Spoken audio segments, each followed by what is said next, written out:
Hey, this is Brett with Web Devils. Today I'm talking to you about how to choose a domain name. First thing we want to start with is this domain going to be for your business or for your personal website? And when I say business, I really mean small business versus personal website as a blogger, freelance entrepreneur, solopreneur, something like that. As an entrepreneur, freelancer, blogger, something like that, you really want your domain name to be your name. Because the goal of this website that you're setting up is so that people can easily find you and get in touch with you about your product or service.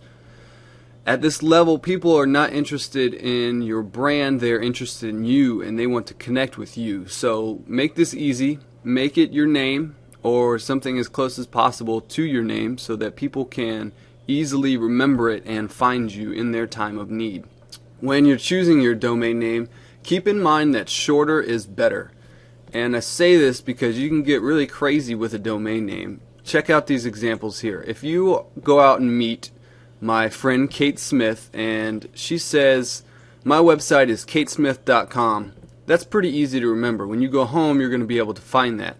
But if she's like, my name is Kate Smith and my website is katesawesomebusinessservices.com, there's a good chance you're not going to remember that unless you write it down. And even writing it down is a hassle. You've got all those words and letters.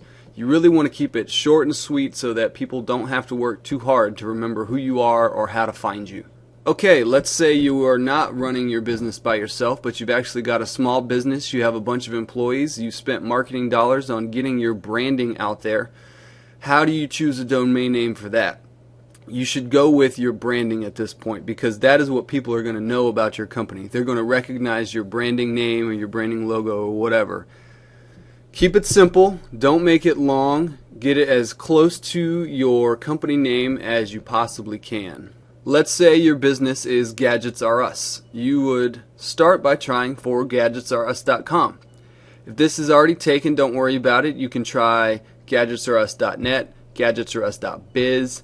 If you're an organization, gadgetsrus.org. There's a number of different ends that you can try.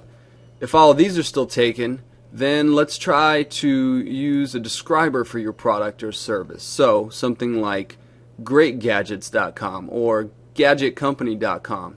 These are real simple, but that's really how you want to keep it. You want to make sure people can remember the URL when you tell them it.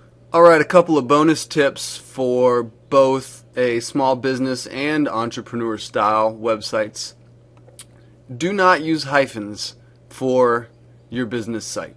It's just not worth it. People are never going to remember when you say my name or my website is kate-is-great.com. They're most likely going to get to their house and type in kateisgreat.com anyway, and that person is probably going to be your main competitor. So come up with something a little more catchy that doesn't use hyphens.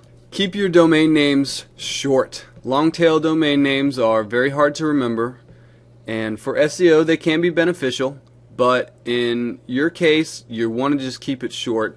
Again, we want people to remember the name and we want them to go there. We don't want them to forget because there's so many words in there.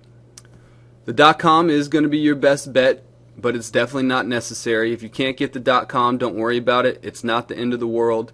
You can still get people to your website without it. But if you can possibly get it, get it.